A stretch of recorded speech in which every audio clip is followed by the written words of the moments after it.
Душевно приветствую вас, дамы и господа, и сегодня у нас Ford Bronco Sport. Вышел этот автомобиль еще 4 года назад, но сегодня я не хотел бы вам рассказывать просто о том, какие здесь кнопочки и что это за автомобиль, а рассказать, почему этот автомобиль по логике вообще не должен был существовать.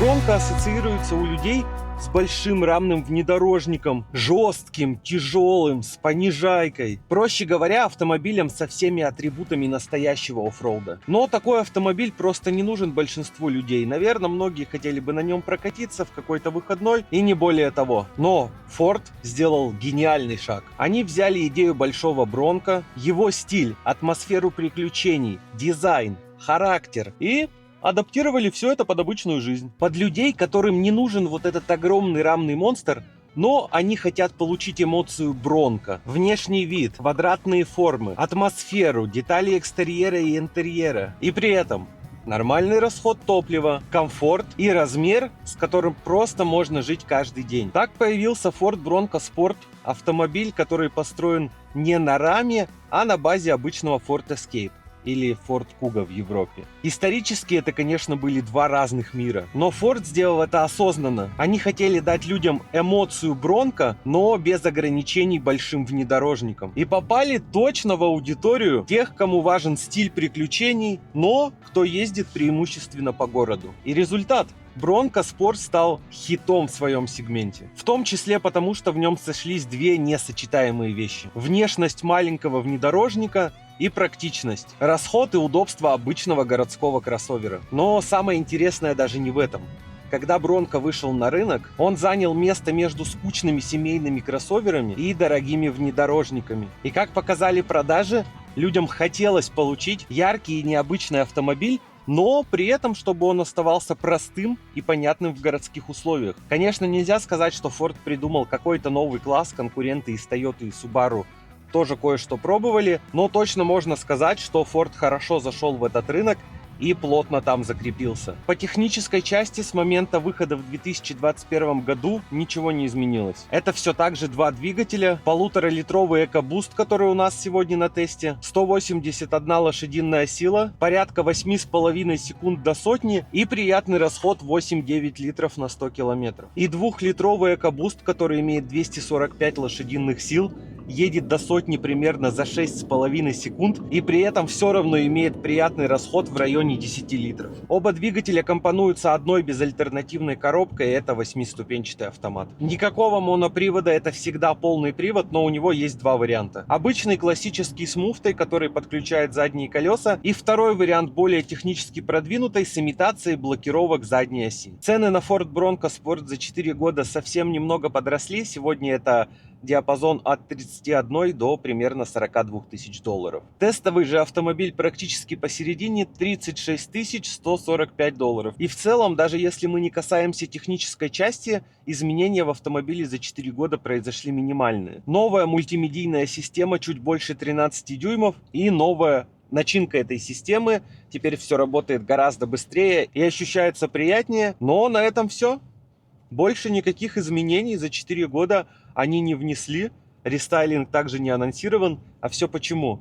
Потому что и так хорошо продается, и людям полюбился этот автомобиль. Из объективных минусов, на которые вы можете не обратить внимания при первом впечатлении, это не самый просторный задний ряд, имейте это в виду. Это вроде и ожидаемо для компактного кроссовера, но есть конкуренты, которые предложат вам больше места сзади. В продолжении этого багажник. Он также не очень большой, по тем же самым причинам. И третий момент, это касается только 1,5-литрового двигателя. И здесь тоже мы просто никуда не убежали от физики, и по сути это спасибо за правду. Он работает на достаточно высоких оборотах, и при определенных режимах эксплуатации он будет несколько шумным. Вот сейчас, допустим, я нажимаю на педаль газа в пол, и я слышу двигатель. Но если я спокойно перемещаюсь как по городу, так и по трассе, то двигатель со мной не разговаривает абсолютно. Повседневное передвижение максимально комфортное. Вы сидите достаточно высоко в сравнении с теми же седанами или хэтчбеками. Подвеска более плотная, это не диван.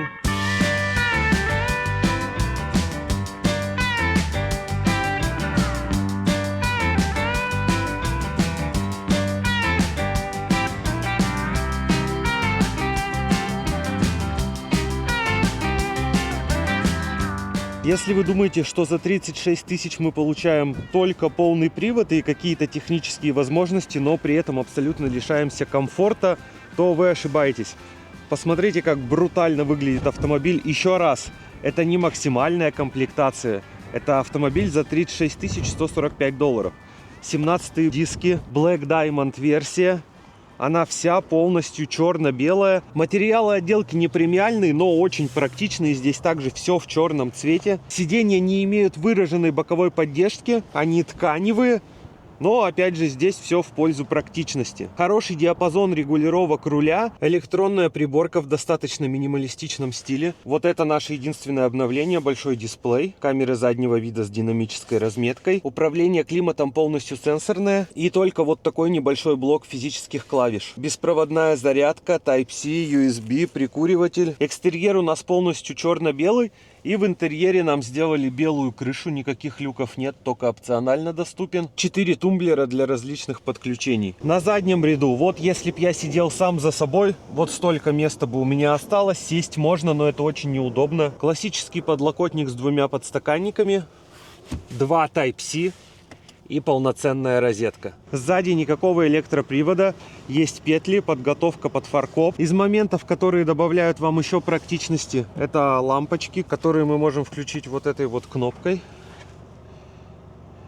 И они будут освещать все место под автомобилем. В багажнике также есть полноценная розетка и прикуриватель. В случае, если вы покупаете автомобиль вот с такими полками, они до 13 килограмм. Место становится более упорядоченным, но его еще меньше. Внизу запаска и инструменты. За 4 года Ford Bronco Sport уверенно занял свое место на рынке. Это компактный, удобный и понятный автомобиль с ярким характером, который продолжает находить своих покупателей. Он не пытается быть больше, чем он есть, и именно в этом его сила. Простой, честный кроссовер, который делает ровно то, что от него ждут. Напишите в комментариях свое отношение к этой модели, нравится она вам или нет. Ну а если вам нужна помощь привезти автомобиль из США, все ссылки в описании. Всем огромной удачи и пока.